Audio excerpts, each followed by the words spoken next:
As promised, now let's bring in Mike Mason, a veteran Alaskan oil worker who now runs a freight service and who has been the proverbial thorn in BP's pipeline for years now. With this warning that the satellite delay from Anchorage is longer than usual for some reason tonight. Mr. Mason, thank you for joining us. Thank you, Keith. Explain briefly how a blowout preventer works and what testing tells them before you install them. Well, blowout preventer works in two different ways. One, to shear the well off if the primary way doesn't work, which is to seal the pipe off. And to test the BOPs it's what they call an integrity test to see if they hold up to the pressures. So what exactly is the claim that you've made about the testing that BP and its contractors have done on the BOPs, on the blowout preventers? Well, when they test the BOPs, they're supposed to hold each test for 5 minutes at 5,000 PSI. And to cut corners, they just hold the test for 30 seconds or so on each one. And they have a spin chart with an ink pen on the spin chart, and they just spin the chart ahead 5 minutes and then bleed the pressures off. So you've seen them just literally, move paper through a machine to indicate there's been a 5-minute test when it hasn't been that long? Yes, sir.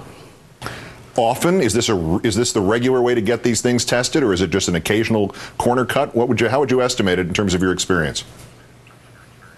Well, I would say if the state inspector wasn't there to witness it, it was most times it would say, and the state inspector is there at least maybe half the time on the test, so they would do it if the state inspector wasn't there. Is there any rule or any law that says BOPs, blowout preventers, have to meet those standards that are set for them, and who is the testing done for? The AOGCC in Alaska and the state of Alaska. But are there laws that say, I mean, in other words, is there a set of laws that says these are the standards, but there's no set of laws that says the blowout preventers have to meet the standards? Is there a loophole that big? No, there is a set of laws that says they have to meet them standards. Provided that there is an inspector there. If there's no inspector there, they just fake it.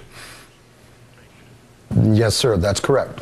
You've gone public before, nationally and Alaska locally, with these allegations about the practices in the industry regarding the blowout protectors. I assume the senator from your state, Senator Murkowski, has been working diligently to address your claims on behalf of the natural, pristine environment in your state? Not that I can see, no. So is anybody interested in doing anything about this in the government, either in Alaska or representatives nationally from Alaska? No, I believe that the commissions, the regulation commissions up here are in the oil field's back pocket. They don't have the strength to follow through with their regulations, and pretty much they let the oil fields write the procedures in the first place. Do you assume, obviously your experience would be primarily in Alaska, do you assume this is the case in the Gulf and what we're looking at with this thing that BP is continually spilling 200 to 300, 400,000 gallons of oil into the Gulf right now each day? Do you think something like that happened there based on your experience? Yes, I do. I think it's a culture that is within BP and other drilling contractors. Yes, I do. Is there any way out of the corruption in this system, in your opinion? No, until we have stronger regulations and stronger commissions and more honest politicians. I don't see that BP is going to change their ways. And it sounds like a state regulator at every one of those tests might be of some use, or a federal one.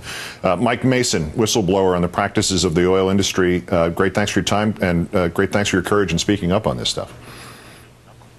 You're welcome. Thank you, Keith.